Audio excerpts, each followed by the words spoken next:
This is a Q Media production.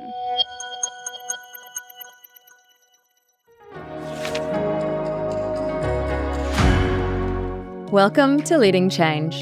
Today on the podcast, I sit with Chris Heptinstall, a true expert in the field of procurement. With nearly 40 years of experience, Chris has worked with some of the biggest names in the corporate world, including IBM, Goldman Sachs, Macquarie Bank, and Carney. After decades in the corporate sector, he transitioned to the not-for-profit space with Uniting in 2019, where he's continued to shape the future of procurement. Chris has led groundbreaking initiatives, including robotic process automation and supplier relationship management, and he's won multiple CIPS Excellence Awards. But beyond the accolades, Chris is passionate about how procurement impacts our economy, our environment, and our society as a whole. He's also a part-time author, having self-published 5 thrillers, adding another creative layer to his career. In this conversation, we'll dive into the evolution of procurement, the skills every procurement manager needs, and how procurement is driving change across industries. Let's get into it. Hi, Chris. Welcome to the podcast. Hi, Lauren. Thank you for having me. Now, Chris, you are a procurement manager with many years' experience. Tell us, what is procurement and why should leaders care about it? That's a very good question because not everybody knows about procurement. So traditionally we have 5 rights. So it's buying the right goods at the right time, for the right cost, at the right quality, and to the right place. But there's a little bit more to it than that. So we also are heavily into supplier performance management, supplier relationship management. So looking after our suppliers, just making sure that they adhere to the contract, that we've got a good working relationship with them, and that we're getting all in the deal that we're supposed to. And the final thing, which is relatively new to procurement, is around environmental and social. So kind of looking after the environment, making sure that we look after the community in which we operate. Now, procurement is actually huge. So I know if we look at the government, even just the government of Australia, it's something like $100 billion of procurement spend. Now, that's a huge amount of money that's going through businesses, organizations. Why is it so important that we actually put some structure around how we procure? Yes, it's a huge amount of money that procurement is handling. So in addition to that $100 billion of spend, there's probably about 150, maybe 200 billion in the private sector. So you can imagine the responsibility of handling that amount of money. So the important thing is to make sure that it is handled well, that it's handled ethically, that it serves the businesses well that we operate with, and also that it is spent well within the community. So, my personal favourite activity here is looking after communities, just making sure that at least a small proportion of that spend is directed to worthy causes, which doesn't have to be more expensive, but they are directed to the right place. So we kind of know what procurement is now, but I think to really get a good view of it, I think it's really interesting to look at what happens if you don't have a clear procurement practice within your business. What have you seen go wrong? Well, costs increase. So if there's no strategy for procurement, people will buy from the shop around the corner or buy from their favourite supplier. So that will cost more money. It will be disorganised. It will take more time to buy. Invoices may not necessarily get paid on time because there's no structure to those invoices. It will be quite chaotic and it will be spent badly. So it's important that there is some structure around that. Now, you've had a quite long and varied career in procurement, nearly 40 years, I understand. How has procurement evolved over time? Yes, I was a management trainee a long time ago and looking for a proper job within the function, the organisation. The previous procurement manager left, so I said, well, I can do that. And I did. So my procurement team at the time consisted of some fairly elderly gentlemen, and including a shop steward. So it was a very, very difficult situation. How old were you at the time? I was 24. And I was a proper procurement manager, so in charge of, a team of 4 at the time. It was a manufacturing organisation. But in those days, the way procurement operated is we would be building products, in this case, gas valves and relays, switches, that type of thing. They would pull out a card to see where they bought it from last time, and they would phone up the supplier and they say, is the price still the same? And the supplier might well say, no, it's gone up 2%, 3%. And they say, okay. So they would write that down. They would place an order, put it in an envelope, and off it would go in the mail. And eventually the goods would turn up. It worked well, but there was no real value to the procurement process. It was very transactional. Since then, it's become much more scientific. So in the early days, this would have been around 1987. I put in a procure-to-pay system. So it was all automated, and everything was recorded on the computer. What is a procure-to-pay system? Yeah, so a procure-to-pay system is an automated process. So instead of us having to write down what we're buying, putting it in an envelope and sending it off, the computer basically tells us what to buy. And it has all the data in there, so it tells us where to get it from, at what price, and knows which supplier to go to. So it would be like an online catalog these days. Exactly, yes. Like Amazon, yes. Amazon, but for your own business. Correct, that's right. I was there when fax machines were invented and brought in. Now those have gone. So the whole idea of negotiating with suppliers and getting contracts for 2 or 3 years wasn't really around in those days. You just bought from the last organisation. Managing suppliers in an appropriate way, forming strong long-term relationships with them wasn't really around. Nothing, ESG wasn't even thought about in those days. And really procurement wasn't taken seriously. It was really just seen as a transactional function with no value. Things have changed hugely since those days. So these days, if somebody wants to sell to a large organization, and these are the places where we really do have big procurement teams, they generally have to be on some sort of a panel. And I'm pretty sure we have a whole stack of listeners here who are, whether they are consultants or whether they have products to sell and they might want to sell to you or to any other business, but they're not on this panel. So I think 2 questions. Why do we need these panels? What happens from your end that you actually create them? What kind of information are you looking for? Why do you even have them in the first place? And then if somebody wants to sell to you, how do they actually get on the panel to do that? Yeah, that's a very good question. So why do we have a panel in the first place? The reason is because we have very competitive deals with certain suppliers based on us giving the business to them for, say, 3 or 4 years. So to achieve that, they will reduce their price or improve their service levels or give us value adds that just getting one-off deals just couldn't deliver.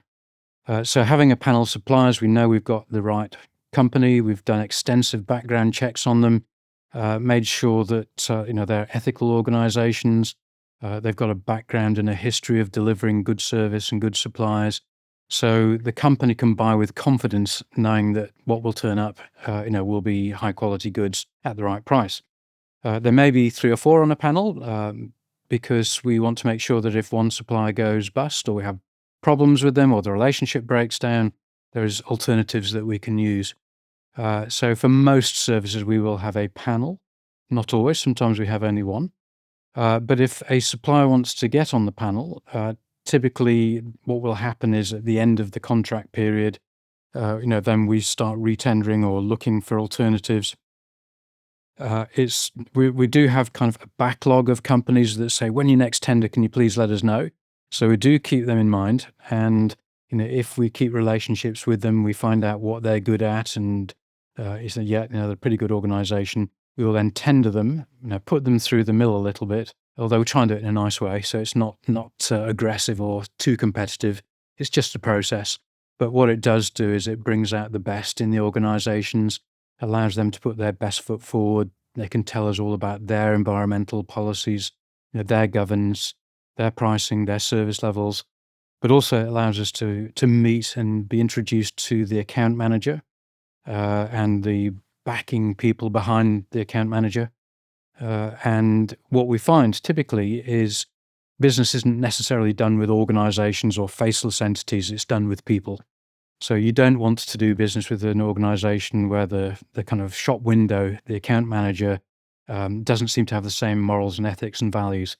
We want them to have the same and similar values as we do ourselves. and you create a rapport with the organization. Hopefully it'll be pleasurable doing business with the organization over the 2 or 3 years of the contract. Get involved with the procurement team early, put your name out there, and be persistent. I love that because I think it really gives a lot of hope. I think a lot of salespeople get quite frustrated thinking, oh God, I can never get on that. But really, it sounds like if you actually just put the hard work in, it could take a couple of years, but yeah, there's opportunity. When we're talking about the scope of procurement, I actually think people might be shocked to understand what actually falls within your scope. Because I know at Uniting where you are, I mean, most people think about procurement because they have to order a new laptop or mouse or, the things that they procure for their office job. It seems it's actually pretty simple. You must have a massive supplier list. What are some of the categories that you cover? Yeah, so typically a procurement team will have what they call the direct goods and services and the indirect goods and services. So the direct services are those that are crucial to the business you're in. So in our case, we're in aged care, so it's really things like hotel services that we call. So it's cleaning, catering, laundry. So for people that live in an aged care centre or kind of live in some of our retirement villages, we also have early learning centres. So we're providing goods specifically for them. So clinical supplies are quite big, mobility aids are quite big, furnishings, all of the things that will go to looking after elderly people. In terms of indirect, so that's things that every company needs. So every company needs stationery, which is the example you gave, but also IT equipment. So everyone needs the laptops, computers, telephones, that type of thing. But there's also the services that make any company work. So legal, accounting, travel. So all of those types of services that any company needs to do their business. And we buy goods and services for both areas. It's quite wide ranging. So now that I think we understand what the scope is of what you do, and it's quite far reaching, procurement actually has a huge amount to play when it comes to transformations and transformation programs. Can you give me an example of one of the biggest sort of high stakes transformation program that you've been part of? Yes, I can. Procurement is very much about transformation, so it's all about change. So, we have to justify our existence in procurement year after year by making savings, by improving services, by changing processes, each of which creates efficiencies within the organization. And if we didn't do that, we wouldn't have a job. So the very nature of procurement is we're looking for that next change. So there are three types of change. So one is just the huge transformations that you've talked about. The second is starting procurement in the first place. So I have started procurement organizations, so Goldman Sachs in London and Macquarie Bank here in Sydney. So it's just starting those up at the beginning. And the third is the really, really big transformations. And then at the very end, you've got like the business as usual, just doing your job, just improving, slow incremental ones. But the biggest ones that I've been involved with, I won't mention the name of the company, but it was a $190 million savings project. So the company was not profitable at the time. They had two choices when you're trying to save money. One is to get rid of people, and the second is to reduce your input costs, which is where procurement comes in.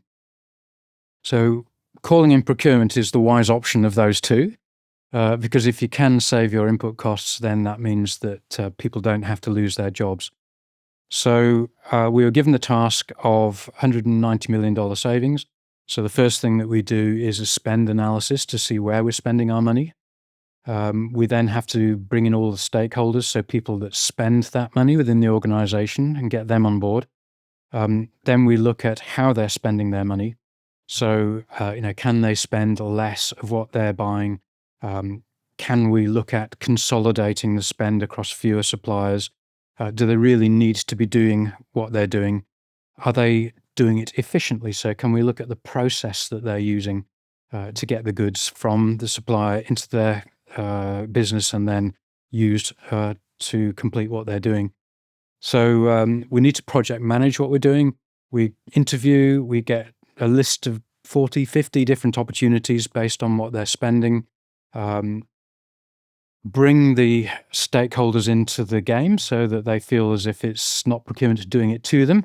We're doing it together to make their business more efficient, and then have a program which is highly project managed to deliver each one of those savings one after the other. They're not all cost reductions. Some of them may well be just process changes or using less of what you used to use before. There are so many levers you can use with procurement. So it's not just price negotiation. It's very, very many different things that you can do to kind of make the whole process much more efficient. And you've got to use each one of those depending on the circumstance to bring the cost down. Give me some examples. So one of them is increasing your leverage. So if you're spending, say, $20 million on a particular item, can you do it in partnership with someone else? Can you bring all the different businesses within your organization together so that they can increase the leverage? Have you got sister organizations? Can you go to organizations that are specialized procurement entities, so that if your spend might be quite small, but with other organizations it's quite big? There are other examples where we can even sometimes increase the price of a product, but it's much more efficient and it produces savings elsewhere. So there's less labor involved in actually using the service than there would have been using something that was cheaper. So, less time for the operation to spend doing their process. So ultimately you may cost more in buying the goods, but cost less as a whole to actually produce your product. It sounds so interesting. And look, it sounds a lot like, particularly when you're describing, a transformation where it is a procurement transformation, we have to cut our costs out. That's the project. The way you described it was very much like any other project where we start with our stakeholders on board. We do our analysis, we know what our problem is, get our stakeholders on board, figure out what the options are together, and then roll it out. So that sounds straightforward. My guess is it's probably a little more complicated when it rubber hits the road. So, for example, if we start the project and you come in and you have to speak to your stakeholders and say, you need to cut X amount, how does that conversation normally go? How do you approach it? And if they are resisting, what do you do? Yeah, we very rarely say you've got to cut 5% out of your budget. What we typically say is, let's kind of talk, do a workshop, whatever, to see how you're spending your money. So procurement will provide you with all of the data. So you're spending this amount of money on these sets of items this frequently. And so you, Mr. Stakeholder or Miss Stakeholder, can you kind of tell us how you operate your process? And so we will run through the process and we'll be asking them all the time, can you do it better? Can you do it with less? Can you re-engineer your process? Can you redesign, your product so that, is it over-engineered so that we can do it simpler, buy something less expensive? So it's very much a partnership. And these workshops, these change management workshops can be fun. So we would have series of those depending on the scale of the project and the scope of the project, and just collecting all of those ideas, assigning dollar values to them after the event. And usually they tell us, what kind of dollar value they can save. Then there's the same things that you do in any project, which is how long is it going to take? Who's responsible? Who are the stakeholders? And then you hold them to account, help them where you can. Procurement sometimes drive the supply benefit. So we might end up doing the negotiation with the suppliers, bring the suppliers in as well. And so we've got this real problem, can you help us? Is there any way that, we can reduce the cost by increasing the spend? I love that. Make it the vendor's problem. Yes, that's right. So they don't realize we're making it their problem. We're just asking for their help. And typically 9 suppliers out of 10 will appreciate being asked. They want to add value to the relationship. They see the value of a long-term relationship, and they've always got their eye on the next tender. So if they look after us, they suspect we'll look after them during the tender process. It's very rare that you would want to get rid of a supplier that has really done well for you as an organization. Do you want your team to achieve peak performance? Well, then it's time for a change. Welcome to Leading Edge. We're not about traditional training. We're about transformation. Our outcomes-based leadership development programs focus on real results through behavior change and mindset shifts. We customize programs tailored to your team's needs, packed with cutting-edge content based on neuroscience and positive psychology. We run engaging workshops, personalized coaching sessions, and practical exercises to ensure an enriching experience for your team. How does it work? We dive deep. We start with surveys to identify strengths and gaps, which helps us to design a bespoke program designed for your team's success. With our approach, progress is inevitable. Our expertly facilitated workshops and coaching sessions ensure growth, and the results speak for themselves. Are you ready to take the leap? It's simple. First, choose your program. We have 5 to choose from, or you can customize a program to suit your team's needs. Second, pick your duration. We deliver 3, 6, or 12-month programs. This way, we can reinforce the learnings over time to drive real change. And finally, plan with us. Each team is different, so we make sure that what we're delivering is exactly what you need. Let's unlock your team's potential together. Contact us today, and let's start this journey to transform your team to achieve greatness. So it sounds like the procurement manager or procurement management team is really instrumental in being change leaders. And actually, it sounds like there's a lot of different skills that are involved for you all to know what levers to pull and then how to pull them and to take everybody on. So what would you say are the key skills for a really good procurement manager? Yeah, that's a great question. That's asked at a lot of procurement conferences, what kind of person should we be hiring? But my view on this is that we need someone with really good interpersonal soft skills. So that's first and foremost. We want people who are highly numerate because we are negotiating all the time. So you need to have in your head, what is a good number? What is a bad number? What's my walkaway position? What's my best case scenario? We want literacy. So we are always writing emails, we're writing contracts, persuading companies, persuading stakeholders, doing business cases. So you have to be very literate.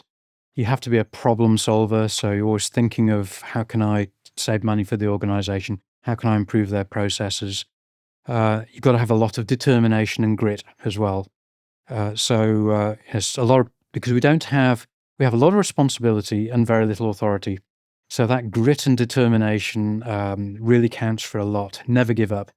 And one thing I should say is I've always believed that women are very good at procurement because of those soft skills and because of the ability to influence and, not demand, but, work around and get the best outcome. In any of these transformation or changes or as you've gone through organizations, have you ever seen some really bad decisions made? And what was the impact of that? Frequently. I haven't seen any absolute doozies, thank goodness, because most of the projects have been very well planned. But my view is you can make a bad decision, but you can implement that bad decision very well, with the grit and the determination, the follow through and the communication. And I think a bad decision implemented very well is even better really than a really good decision that's implemented badly. And probably the best example is in software, so the procure-to-pay system that I mentioned earlier. There are good systems out there and there are not so good systems, and maybe a bad decision was selecting a not so good piece of software, but it was implemented very well and it was communicated very well. And we did a lot of workshops, a lot of training, and we didn't relax until we'd gone through all of the problems and everyone was trained up and it works. So 6 years later, it's still working very well, even though we could have bought a better system. And I'm aware of organizations that bought that better system and gave up because they couldn't implement it properly. The value of change management. Absolutely. Now, you have said a number of times in this conversation talking about purpose. And we know that procurement now, as you said, has ESG sitting under the belt. I'd like to understand a little bit more about that. What does ESG mean within the banner of procurement, and how does that work, and how does that impact the business? Yes, it's probably now that I've had like my third decade, if you like, in procurement, looking for something different, something that really motivates me rather than just looking after the company. And I think the environmental And the social side of things is very important to me as an individual. From an environmental perspective, we look after, for example, electricity contract. So we're looking to buy green energy as much as we can. And the skill set there is not to just pay more for it. It's to buy smartly. So, what kind of deal can you get with electricity companies? Can you buy into their wind turbine farms that they've just set up and are desperate to get customers for? So if you can latch onto those in the early days, you can actually buy even cheaper than you can just buy a standard electricity contract. There are so many environmental things that procurement get involved with. So, we buy a whole heap of uniforms, for example, and at the end of their useful life, they may end up in landfill. So we buy about $1 million of uniforms every year. So we're looking to recycle. So, we're using recycled material to produce uniforms. We're also looking to refurbish. So it's like an op shop. Put all the good quality second-hand uniforms, particularly the polo shirts, launder them, repackage them, put them back into circulation instead of just dumping them. We have food waste. So, if we do worm farms, for example, can we have little maggots that then get taken away and turned into food for poultry, that type of thing. So it's a huge area for us. In terms of the social, the big ticket items for us really are First Nations spend. So we have a target to try and increase our First Nations spend by 20% year on year. There is probably a misconception that it's more expensive to buy from a First Nations supplier than a traditional supplier. That may be the case with some of the bigger First Nations organisations because the government use them intensely. What we try and do in our organisation is foster and develop smaller First Nations companies that might be, say, 10 people. They're looking for a break. We give them a break. We put them on some of the less critical kind of functions and grow with them over the time. So we're training them as we grow. So they go on to harder and harder and harder and more voluminous, more expensive part of the business. And so they grow with us. And so they become experts because we're training them. And one of the things we know and we kind of share with our organisation is that $1 spent with a First Nations organisation, an Aboriginal organisation, has a multiplier effect. So that $1 is spent within the Aboriginal community and they spend that dollar with someone else in their community. So ultimately it's $4.50 for every dollar that Uniting will spend with an Aboriginal company. So, that puts a lot of pride into our team. We're seeing our spend go up.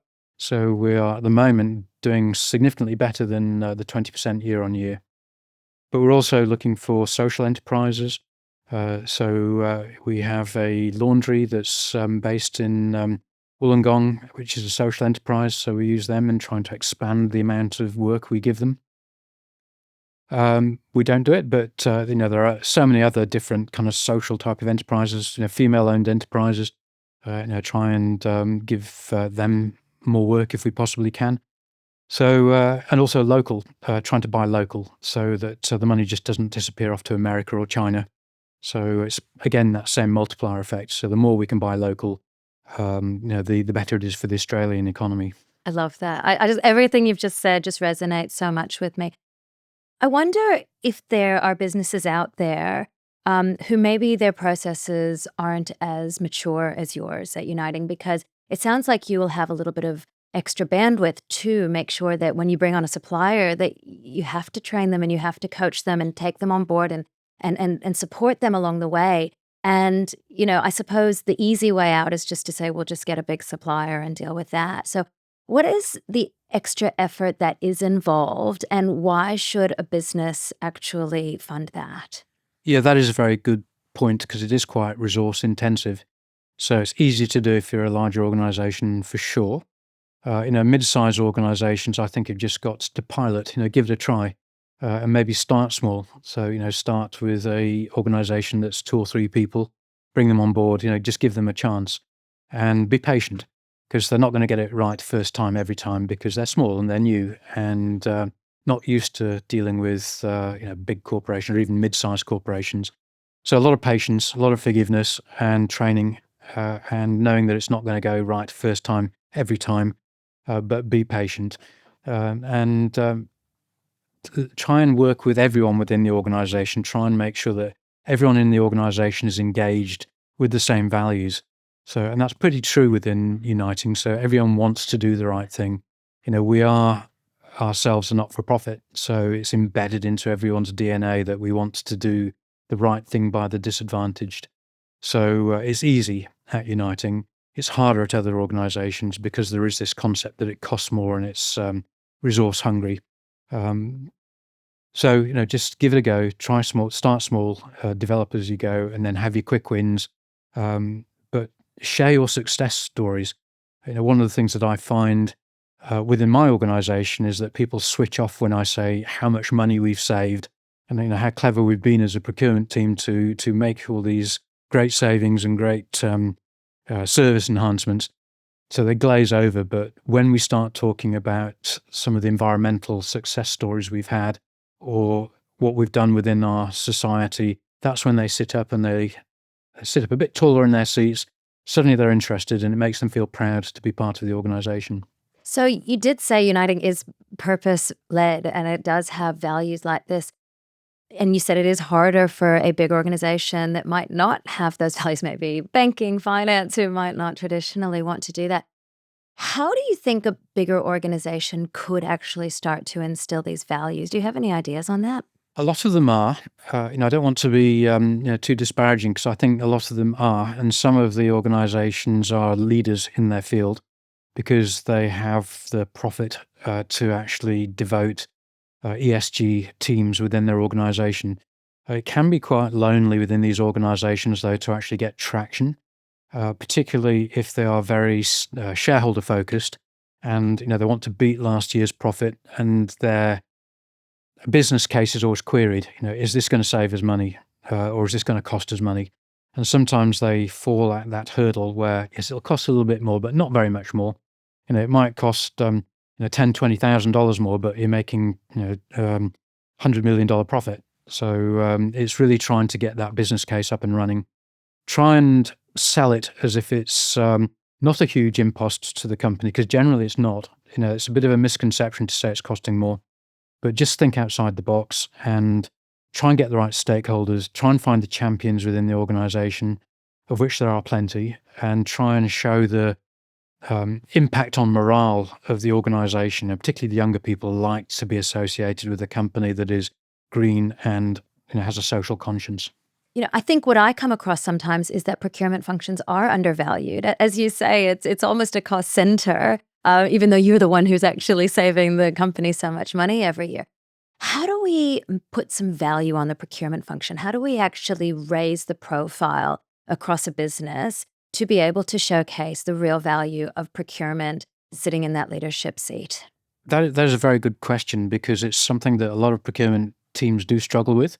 There is really no seat at the board unless you are a big manufacturing company. So, if your existence depends on getting the right products at the right time, at the right place, with the right company. So sometimes you do get a seat at the board if you're a manufacturing organization. That's generally not the case with financial organizations, tend to report to the CFO. I find that some CFOs now are thinking beyond the profit motive. They are looking at the greater good. And so it really is just a consistent message that we can improve employee morale. A procurement company can actually save you money. So $1 saved in procurement, you have to actually sell, say, $20, $30, $40 worth in sales to get the same effect.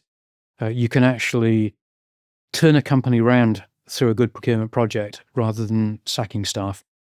So there's so many good news stories. We can look after the company from an ethical perspective. We can show the benefit we have out there in society, and the shareholders love the stories. So there's always a section at the back of Uniting's annual report that shows all of the good things that we've done from an environmental, social, and governance perspective, and it's the one that people always turn to. Do you measure the social value? And if so, how do you measure it? Because you're absolutely right. It's that good news story that comes out that people want to see. But just the story as we did this and we helped some communities and here are some smiling faces is one thing. But can we measure it and put some dollar values around it? It's difficult. I think it's becoming more data driven. Previously, it was just good news stories, and there still are. That's probably the best sales technique is the good news stories. But for example, on carbon, we do measure our carbon emissions. So we measure the amount that we spend on our fleet, which are also heading towards electrical vehicles as well. But how many carbon emissions are coming from our electricity usage, fleet, travel, all of those things. So we can measure those now. We're struggling to measure the supplier input carbon emissions, which is called the stage 3 emissions. So it's not a perfect science. We tend to measure the social aspects in terms of the number of projects. So, that's probably still best highlighted at success stories, nice kind of stories that you can put in, which isn't as measurable, but you can show the number of kind of success stories you've had. When we're talking about rolling out these, you've just given the example of changing over to electric vehicles. Whose job is it in the business to actually do, say, an impact analysis to say some of our drivers, our people who need a car, actually, hang on, they're driving too long distances, there aren't any chargers, so maybe we shouldn't give them an EV, right? Even though that might be a better decision for the business. So is that analysis part of the procurement function, or is that an overall business? It's usually part of procurement. It depends where fleet sits. So in Uniting and many other organisations, actually, fleet sits within procurement. So you've got a fleet category manager, and their role is to look at the efficiency of the fleet that we've got. So how often are these vehicles being used? Are they all doing their 20, 30,000 kilometres every year? And how much are they costing us? So you can work out the cents per kilometre of a normally aspirated vehicle, so a petrol-driven vehicle. And you can compare that with what is the cents per kilometre of an electric vehicle. So you can subtract, for example, the petrol usage. You know that it's going to be maintained less frequently. So you can drive it down to cents per kilometre driven. There are other factors as well. So there's a lot of government rebates being handed out for electric vehicles. So if you can take advantage of those, then your capital cost comes down. So it is quite scientific, and it's generally procurement that works out those numbers. Usually you have to work in partnership with finance to make sure you've got the money available, property, who have to put in the electric vehicle charges into the properties, because that's a problem in its own right to make sure you've got enough. And also you have to do an analysis to see, is it EV friendly, the routes that we have into the country. So there are certain parts of our business that probably wouldn't lend themselves to electric vehicles, and there are those that do. So we've just got to make sure we know where the cutoff point is. And it will get easier as more electric vehicle chargers are put into the system by the government in the future. It is just such a great lesson in change impact. So, I think it's every single business function, whether you're in HR or marketing or procurement, and you're actually driving changes through an organization. I think the real takeout here is you have to do that impact analysis, because there will definitely, if we say blanket everyone's an EV and suddenly you've got someone going out to the country who can't charge at home for whatever reason, then we've got some challenges. So it's really great that you're able to do that. Now, Chris, on a personal level, you actually grew up in Zambia. I did. So how did that shape your worldview and your career? I did. It was a very exciting time. So I was in Zambia from the age of 5 all the way through to on and off to about the age of 21. But I was sent to an English boarding school. So I think it widened my horizons a little bit. So I grew up on a farm in Zambia. So you can see kind of levels of poverty that are out there. It was very much a third world country where people make do with not very much, but they always look highly motivated and happy and content with what they've got. So it gives you a real sense of perspective about the world. I think travel broadens the mind. It makes you realise that some of the small problems that we sometimes face here in Australia just really aren't problems. We can make them big, but really they're not. So I think it calms you down as an individual. People have always said that I am a calm individual, but I think that's because of the perspective I've had, growing up in foreign countries and knowing how desperately poor people can be. And I think it teaches you to be humble. So, I like to be humble even in business. And I think it's a good trait to have. I don't think being aggressive or being a bully in business is a good thing. Humbleness and humility, I think, goes a long way and opens a lot of doors. Now, you actually have a whole second career ahead of you. I understand you are an author of 5 thrillers. I am, yes. So it's something that I started doing about 12 years ago. I've always had it in me. I used to read every day on the train, come in and out of work. But I used to read as a child a lot. I love fiction. I love thrillers. I love the escapism of being in a good book. I had my heroes who were authors. It got to the stage where I was starting to read and I was thinking, I can do better than that. And I'd get frustrated when I would be reading a book that everyone loved and it was the biggest thing, but I thought I could do better than that. So I did try. I thought I will kind of use my experience with a pharmaceutical company that I had worked with a few years prior. I thought that'll make a good story because everyone thinks big pharma and they're out to get you and they're out to crush the world, make people addicted to their products. But it's obviously not the case, but it's a really good theme for a thriller and I'll make people believe that that is the case. So all my books are thrillers. They're all high action and something that I write for myself really, but they're all published on Amazon. Yes, I've finished number 5, so that's coming out soon. And I'm going through the idea stage for book number 6. That is really exciting. Now, I do understand you have a pen name. I do. The pen name is Christopher Hepworth. So Christopher Heptinstall, which is my proper name, is too much of a mouthful.